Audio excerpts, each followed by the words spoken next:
Hi, this is Mr. McLean, and in this section, we're going to take a look at the different types of mutations, how they occur, and how they could potentially impact the desired protein that we're looking for. So, when we think about what a mutation is, we're talking about something that is a change in the genetic material. And I have in here that it could be a cell or it could be a virus. So, when we think about anything that has genetic material, and viruses are included in that, a change from what the original scheme is going to be a mutation. So as we go through there, one of the general categories of mutations that we really want to emphasize involves the point mutations. And that's a mutation in which one base pair out of a gene is altered in some way. And basically what we're going to find is that that change has the capacity to range anywhere from not impacting the phenotype all the way up to causing major changes. So here's a classic example of a single nucleotide change and the impact that it has. On this slide right here, we're comparing the normal hemoglobin of individuals who do not have sickle cell anemia compared with the sickle cell hemoglobin. And if you look at the DNA code, this is the mutation. So what we've done is we've done what's referred to as a substitution mutation, where we've changed the T and placed it in an A, and ultimately that's going to impact the code in the messenger RNA. So you'll see that we get GUA as our codon as opposed to GAA. When we get to the translation standpoint, what that's going to do is that's going to place valine instead of glutamine, and as a result of that, it's going to give us a non-functional hemoglobin, or a hemoglobin that has different characteristics because of the properties of that amino acid that have been inserted into that particular position. So when we go through and we look at mutations, what we can find is that they can fall into a couple different categories. We have the nucleotide pair substitution mistakes, which is kind of like what we saw right there, where we were substituting a nucleotide compared to what we were supposed to have. And the other thing that we have is more significant in many ways, and that's an insertion/deletion. So we're going to look at these different types of mutations. So by definition, the nucleotide substitution or pair substitution is just basically replacing one of the nucleotides and its partner with something other than what was supposed to be there. Now, when we go and we take a look at a substitution mutation, these are three possible outcomes that you can get as a result of that substitution mutation. So if we look at the definitions of each one of these, silent is definitely going to be the most desirable, if there is such a thing as a desirable mutation for this type of setup, because it's not going to change anything in the code. And the reason is that our code has redundancy, and in particular, if that change impacts a third position in a codon, we know that the wobble, for the most part, is going to allow for sort of an overlap of the genetic code. Now, there definitely are examples where a change in that third position will result in one of these other two scenarios, but a lot of times it will not. So it'll give us a silent mutation. Our second category of mutation that we have here is a missense. And the idea of a missense is you're still going to get an amino acid in the position, but it's not the correct amino acid.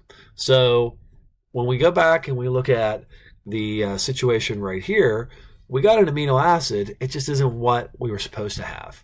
So the impact is potentially going to be, adverse to the living, to the end result of the living organism. The third category of mutation is usually very significant and leads us, in most cases, to something that's non-functional, and that is a nonsense mutation. And basically what we're going to do is we make a change that spells out stop as opposed to putting in another amino acid. So when we take a look at some of these different examples, if you get a stop sequence very early, really it's not going to leave you very much of the overall code, and as a result of that, it's going to be a non-functional outcome as a result of that. So let's zoom in and look at a couple of these a little bit more significantly. So this is an example of a silent mutation. And if we go in here and we take a look at it, at this point right here, this is at the position right here. We were supposed to have GC, and here we have AT. So how that correlates is position 3 is going to be U as opposed to a C. When we go and we translate that, we get the same amino acid. So there's no way we would even recognize the presence of this unless we did a DNA analysis and we sequenced it out and then recognized, oh, we have a silent mutation. So it's not going to have any impact on the individual in terms of their functionality. Now, this is a missense mutation. And if we go in here and we see that the missense mutation in this case happens at a position that's not in the third location. So by changing up the T from a C, that ultimately impacts our codon sequence, which brings in an amino acid that is different than what we were supposed to have. So we don't really know what the impact of it's going to be. All we know is it's not right. So it could be minor or it could be something very significant. It just all depends on the chemistry of how that comes together. The nonsense mutation, and this is a pretty dramatic change right here. Here we're supposed to have T and A. In this case, we just changed it from A and T, which means that my sequence, instead of being AAG, is now UAG. That first letter change correlates with a stop sequence. So you bring in that release factor into water, and you can see we don't have anything. So in this case right here, you have nothing functional coming out of it. So a missense is one thing, but a nonsense is really, really detrimental. Now, a lot of times whenever we're dealing with something that's going to be an insertion or a deletion, what that's going to do is it's also going to create a change in how the reading frame is set up. So we call that a frameshift mutation. A frameshift mutation means that when we look at this setup right here, here's our original code on the top. We inserted this extra code right here. So that insertion, in this case right here, actually resulted in an insertion that led to immediate nonsense. So it created a frame shift, but not only that, it caused immediate ending of the translation. So that's a really bad situation. If we look at this scenario, they're looking at the example of a frame shift that leads to extensive missense. And the analogy that I've used this a couple different times is using the old Scantron test and leaving out question number 6 and jumping to question 7, and you have 100 questions on the test. Pretty much everything from that point on is wrong, or at least very likely to be wrong. So when you get a lot of missense, extensive missense, you're going to have a pretty bad outcome. Like I said, every case has to be evaluated individually, but you can pretty much guarantee that you're going to have problems if you have that many things that are not accurate.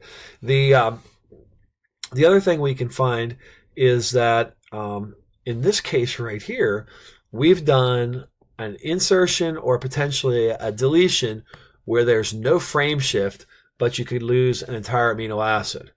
And the reason why this one causes this type of change is that there are 3 nucleotides that are being removed, or likewise we could have 3 added and it would create that. So in some ways, sequences of 3, assuming that it doesn't break up any of these other codons, but at this particular example it's not, are actually going to be more potentially more successful as opposed to having something that was 1 or 2 nucleotides causing a massive frame shift throughout the situation. Now, if we take a look at why we get mutations, a lot of times our mutations are classified as being spontaneous, and spontaneous mutations occur during the DNA replication or potentially during repair. And if we take a look at things that increase your likelihood agents that increase the likelihood of a change, we classify those as mutagens.